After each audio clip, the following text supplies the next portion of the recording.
Fiona Hill, welcome to GZERO World. Great to be here with you, Ian. So I'm going to start, because it's January 6th, to ask, whether or not you feel a little bit more optimistic or not a year after those horrible events in terms of the United States and the future of our democracy. Well, actually, no, I don't really feel that much better because, we're still grappling with the ongoing consequences of that particular event. And in many respects as well, it was just an episode in an ongoing struggle that we're in the midst of right now on the societal, political level about the future of the country. And it was a manifestation, January 6th of 2021, of the deep divisions, the partisan infighting, the polarization within our society.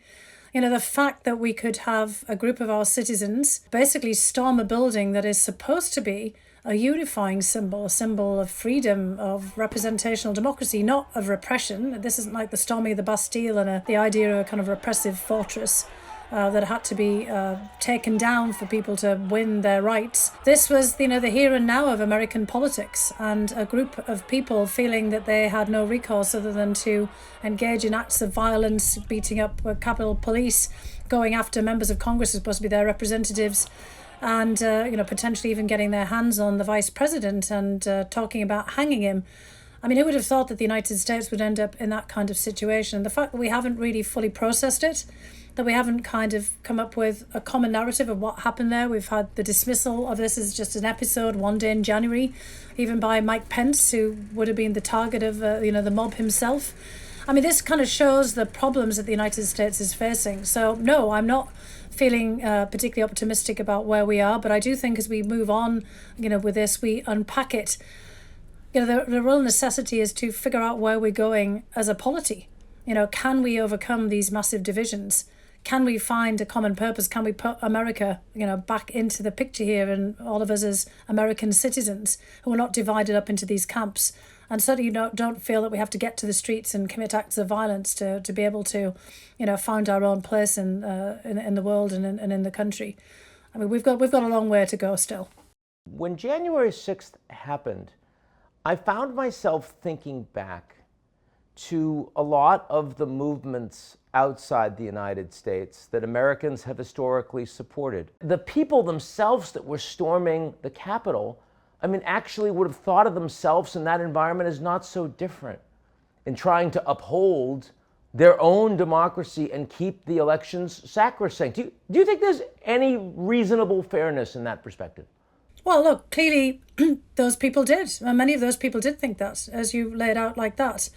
And they'd been lied to. And I would hope that as a result of the process, and all the discussions and the national debate about this afterwards, that many of them have realised, it's not just those who found themselves prosecuted and facing jail terms, but others who were involved in it would realise that they've been lied to. And look, this is the United States. I'd sue people if I were them, basically for, false, motivating them under false pretenses.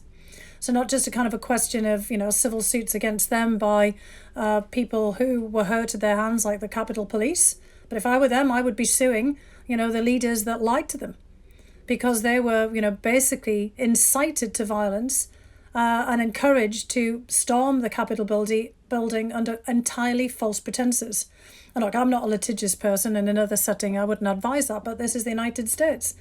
And, the president and many of the people have decided with frivolous lawsuits, and this wouldn't be frivolous. The idea that the election is stolen is something that has not only been perpetuated by the former president, but also is something that is still believed very much by a strong majority of Republican voters and by Trump supporters across the country. Yeah, well, it's believed because the people who are telling the lies are people ostensibly with a great deal of credibility drawn from their positions in society. This gets back to, my point about lawsuits, because we're being told by the people who are telling lies that this is actually free speech. So this is why I'm saying that they actually, in some respects, the only recourse is to sue. Now, you worked for this administration. And so, to some degree, you worked for this president. You worked for this man. Given how badly it all went, both for you personally and the attacks that you've had to face, and also in terms of what happened to the country up to and in some ways culminating in the events of January 6th, does that make you feel conflicted? And if so, how? About the time that you spent personally in the White House? I don't have any problem whatsoever with what I did and the decision that I made in going into the White House or the administration, the National Security Council back in 2017.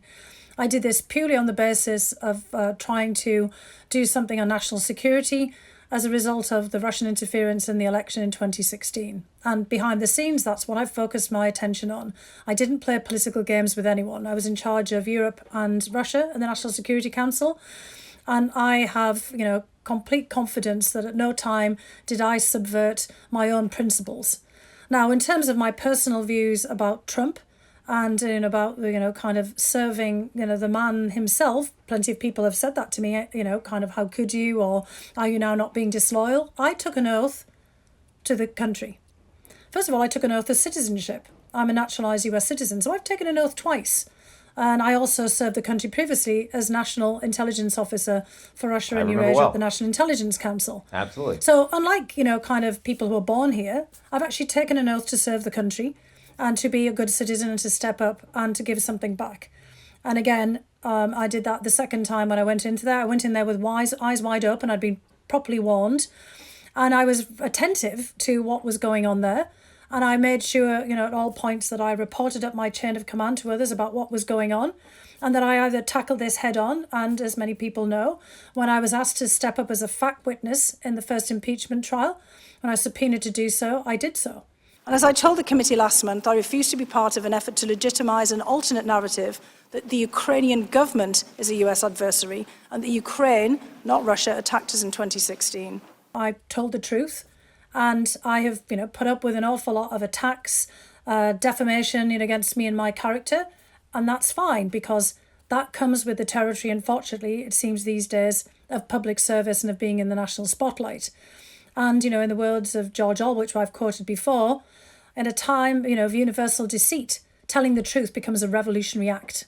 And I mean, that's, kind of basically the business that I and you and, others are into and should be into, which is telling the truth. I was always upfront, and I did give myself, in the knowledge that this was going to be a very difficult assignment, a time limit. So I left in the summer in July of 2019. I left 1 week before the fateful phone call between President Trump and President Zelensky of Ukraine. Yeah. And it was already obvious by that point that I was already straying into that territory that I had been worried about of, kind of a time when I would have to make a really difficult decision about how to continue given the direction that the presidency was going in. But I thought it was extraordinarily important to step up when something was happening. The country was under attack from the outside, of assault and intervention in our democracy. And, we needed all hands on deck to do something. And there were an incredible number of people, both political appointees and non-partisan experts, who were all trying to do something behind the scenes. So I've no regret about that whatsoever. But, of course, I have a lot of conflicted feelings since then about what is happening and, what my own role should be. And, I've chosen to speak out. Not just, by writing a book that, lays out, some of my experiences within the government, but to continue to speak out about these issues. Because, as you refer to that platform, I never expected to be in that position. But I think it's very important for people to stand up there, be counted and speak out and, basically tell people how things are. I have a unique experience of having been in there and seen it and, being able to then speak with authenticity and first-hand experience of what I saw. So I want to move from that sort of directly to the Russia question, because, of course, part of the challenge, the disinformation, if you will, in some ways began with intervention by Russia into the 2016 election, which the Obama administration at the time did not respond effectively to. Knew it was going on, but didn't do very much at all, very late. And so clearly the Putin administration understood, and Putin himself understood, he had a level of impunity. Trump comes in and he wants to be buddy-buddy with the Russian president, doesn't want to criticize him at all. Says, oh, don't worry, I got to be mean to you in front of the cameras, but everything is just fine. Given all of that, how do we deal with a Russian president who clearly feels a level of impunity? Well, look, part of it And part of the reason why he's been so successful at this and why there is that sort of sense of impunity, because in fact, behind the scenes, there were some punishments that were kind of meted out as a result of those actions. But it gets to the heart of our divisions, polarization and partisan infighting, because there's no us, there's no we, there's no United States in terms of the foreign policy at this particular juncture.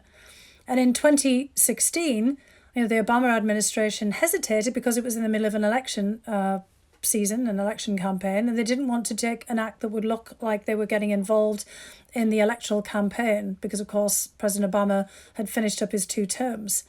And this is why the Russians intervened at that point, because it was a very fertile, propitious moment for intervention. We were uniquely divided, more so than we'd been in prior times. But this was a great environment for an intervention by someone like Vladimir Putin and the Russian security services. You and I have studied this for a very long time and knew exactly how to push buttons. And boy, did they push our buttons. So, part of our problem now as we look ahead is how we deal with that is we have to have a collective front. So, if anybody who's listening out there thinks of themselves in, kind of this identity, that identity, Putin doesn't care. He doesn't care whether you think of yourself, you're Democrat or Republican. He thinks about America. He's got Russia's unified interests in the foremost part of his thinking. He sees himself as an extension of the state, or the state as an extension of him, depending on one's perspective there. And we are not like that. Trump was all about himself, nothing to do with America or America first, just him. And, now President Biden has a real difficulty that, his own party is not pulling together behind him, let alone being able to bridge the divides over into the Republican Party, which is the party of one man. It's become the Trump rump Republican Party, rather than, the kind of sophisticated, kind of complex party that it used to be prior to, 2016. And that's our biggest problem. To deal with Putin, we have to have collective, coherent, concerted pushback. So we need to have our act together, and we have to have a coherent, foreign policy stance that has everybody, kind of on the picture, not having many members of the Senate just trying to win points politically by holding up ambassadors, which we actually need them in place. We need to have, the forward-leaning push of the United States, and then we have to be able to work with our allies. Is this a moment where Russian President Putin actually feels now that he has more influence, more ability to shake things up and see what falls from the tree than he really ever has at any point since Soviet collapse? Absolutely, Ian. I mean, if you're Vladimir Putin and you're sitting and looking at all of this, everyone says, oh, the Russians have a weak hand. No, we have the weak hand right now. The Russians know how to play, and Putin knows how to play a weak hand very well. Does look like we do, so because we've been so used to having, no pun intended here, all the trump cards in our hands. We have always thought of ourselves as being in the stronger position, having all of the leverage. And as you laid it out, we have very little at this particular point. And our own internal dysfunction, becomes part of that. So, Putin looks at us and he sees pretty weak state. Biden's having an incredibly difficult time getting legislation through. We flip and we flop from one policy to the next every time an administration comes in. We're just all over the place. The power of our example is fading around the world. All the polling, shows that people no longer look at the United States as something to emulate. If you want to exert coercive diplomacy and take advantage again of all of these divisions and this polarization and mix things up and see what you can get out of it, now is the moment. The final question I want to ask you, think about the NATO member countries, and here I'm thinking specifically about the Baltic states. I'm thinking specifically about Poland. Do you believe that American defense and security guarantees to those NATO countries are adequate? That NATO multilateral guarantees to those countries are today adequate, given where Russia is? And if not, what would you suggest we do to strengthen them? Well, again, it depends on what we think is going to be the nature of the threat. So, if we're worried about Russian tanks, kind of rolling over, into one of the Baltic states, for example, issues. Are we talking about covert action? Are we talking about political pressure? What has to be adequate is taking all of these contingencies into consideration and then thinking about how we're postured to deal with that. I do think we need an awful lot more work on financial flows, on cleaning up corruption. We're working more closely with our allies on kind of closing up all these loopholes for shell companies, following the money. Rooting out and basically holding to account corrupt politicians in our own countries, because that is part of the problem as well, of infiltration and influence. Regulating our social media platforms so that the Russians can't do again, what they did in 2016, having public-private partnerships to look out for ransomware attacks or other, hacking and intrusion episodes.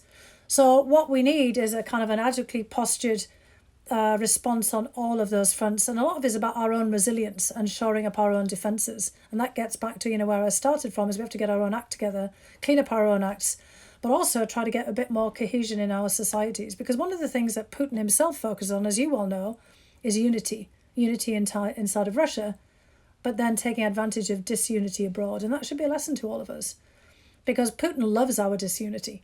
It's incredibly useful as a tool to exploit, and that toolkit that he has. Important stuff. Fiona Hill, thanks so much for joining today. Thanks so much, Ian. It's great to be with you.